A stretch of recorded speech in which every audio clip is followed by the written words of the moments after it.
right, so a listener sent me this today. It's from bearingarms.com. The title of the story is, She Shot Her Ex in Self-Defense, but She's the One Behind Bars. A woman in Decatur, Illinois, her first mistake is living in Illinois, who shot her ex in self-defense after he attacked her in a vehicle, is now behind bars on $75,000 bond, while her abuser is already back on the streets. Now, according to the Herald Review newspaper, police say that the woman was defending herself when she fired the shot from her legally owned firearm. But because she doesn't have a concealed carry license, she is now facing a felony charge. And this is where my often repeated statements on the program, concealed carry licenses are unconstitutional.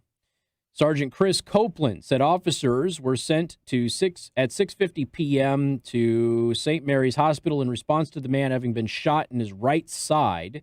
He told police that the woman had shot him in front of his home on East Grand Avenue. Police began their investigation by contacting the 29-year-old woman who voluntarily came to the Decatur Police Department for questioning. Copeland said that the woman had several injuries to her face from a man battering her while she was inside of her vehicle. She had a shunt in her head from a previous injury, and a blow to the head could be fatal. The woman told police she shot the man in self-defense. Copeland also said that the woman is not facing charges for the shooting.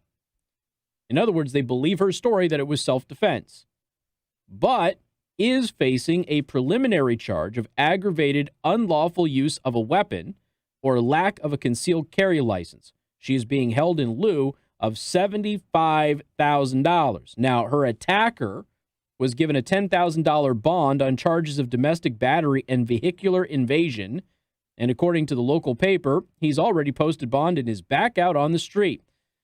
Isn't that nice? Decatur, Illinois. The article continues in bearingarms.com. Apparently in Illinois, acting in self-defense with a gun you're not licensed to carry is a more serious offense than beating a woman in her own car. In 15 states, you can legally own a gun. You can legally carry it without the need for a government permit or license, which is, again, unconstitutional. In many other states like Florida and Texas, you can have a gun in your vehicle for self-defense without the need for a concealed carry license. Illinois is one of just a handful of states where this woman would face charges for defending herself with her legally owned gun in her own vehicle, and now it is going to be up to the local state's attorneys on whether to actually bring charges against her. And so that's where we're going to figure out what happens. We're probably going to have to follow this case. Bearing Arms concludes their article. This is Cam Edwards over there. My hope is that the prosecutor realizes that justice would not be served by turning a domestic violence victim into a felon because she took action to protect her life. Let's not forget, too.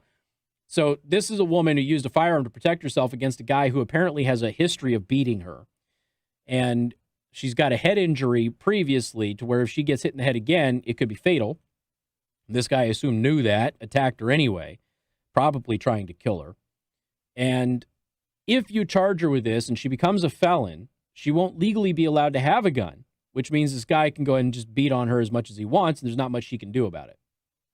I mean, she can get other tools, obviously, to protect herself, but, this one seems to be pretty darned effective. And again, she's a legal gun owner. A legal gun owner. She just doesn't have the license to carry in Illinois, which, again, is unconstitutional.